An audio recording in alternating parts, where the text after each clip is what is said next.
at the present time, all of the data coming out from Center for Disease Control is showing it to be safe in pregnancy.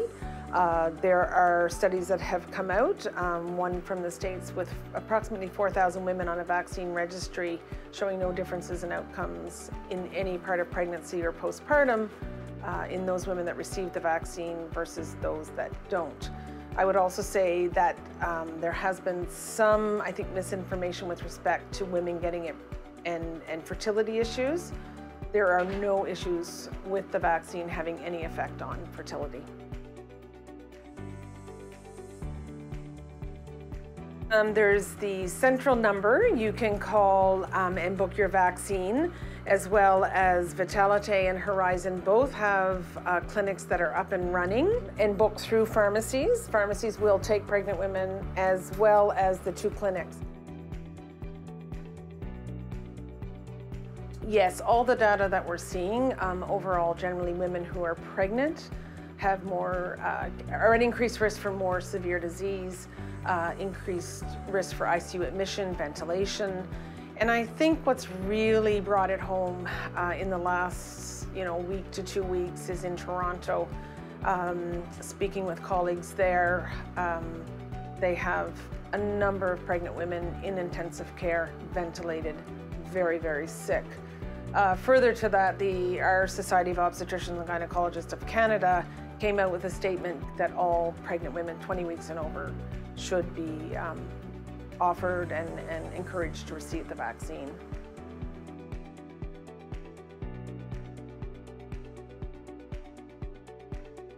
Well, I understand that. I think any pregnant woman that I deal with wants what's best for her and baby. And I think the unknown here is probably the biggest factor. But what I always say to patients is you have to do a risk-benefit analysis, whether that's pregnancy or whatever you're trying to decide. And I think in this case, given again the early data and what we're seeing that it's a safe vaccine, and again taking it over here to say that pregnant women who get COVID are sick, they can get very, very sick. I think you have to kind of weigh that out. I would also encourage women to go onto websites such as the Society of Obstetricians and Gynecologists of Canada. There's a Canadian public health agency has information, and I'm very much for people being informed. So and we actually give out pamphlets here that covers a lot of the information for patients, and I would encourage them to go onto the government website that has that information. But I think you have to make an informed decision. And another question I've been asked is if you receive your first dose when you're pregnant, can you get your second dose when you're, have delivered? Absolutely. There's no effect on timing that way at all. I think in many cases, we will often say in something that's somewhat unknown, 14 weeks and over is a good time to get the vaccine, just given that first trimester with embryologic development and everything going on. But second to that, I would say that for women who are in high-risk areas, I think to get the vaccine whenever they can, whether that's first trimester onward, is well worth doing.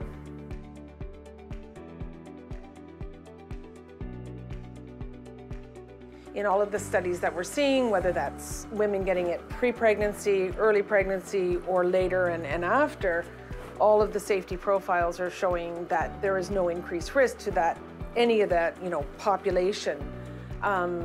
And again, I think it's worth a discussion with a healthcare provider if you're uncomfortable, but there would be no reason not to receive the vaccine, if you're considering becoming pregnant.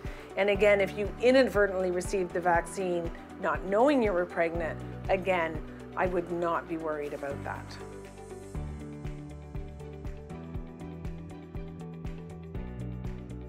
Again, we're pretty early into the actual data, but there is some evidence to suggest that antibodies could be crossed through from mom to babe through placental transfer. And I think if we look at some of the other vaccines that we do give in pregnancy, particularly pertussis, that does confer benefit to the fetus and then after birth. So there is some early data to show that could be happening with this vaccine as well.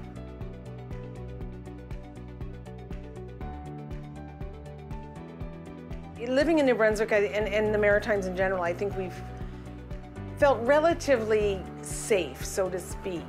I think where we need to have some concern, and what we're seeing across Canada now with this third wave, is once the cases come in, they're rising quickly with the variant, 30 to 70% more transmissible, and maybe a bit of evidence to say it's more severe.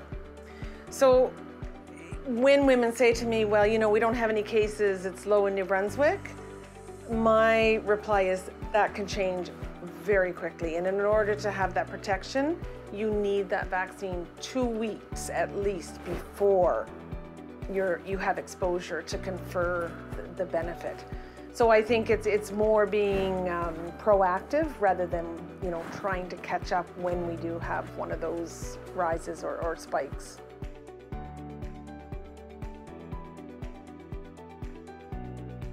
You know, we're seeing women come through here that have conceived, been pregnant, and delivered.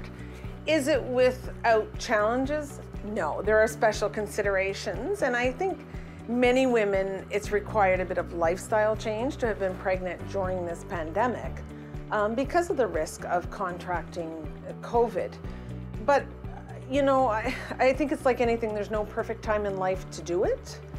And I would say to women, and I know there are women who are struggling with increasing age or infertility or all of these things, and I think there's no perfect time to do this. So if you were planning a pregnancy, I don't think the pandemic is a reason not to pursue that.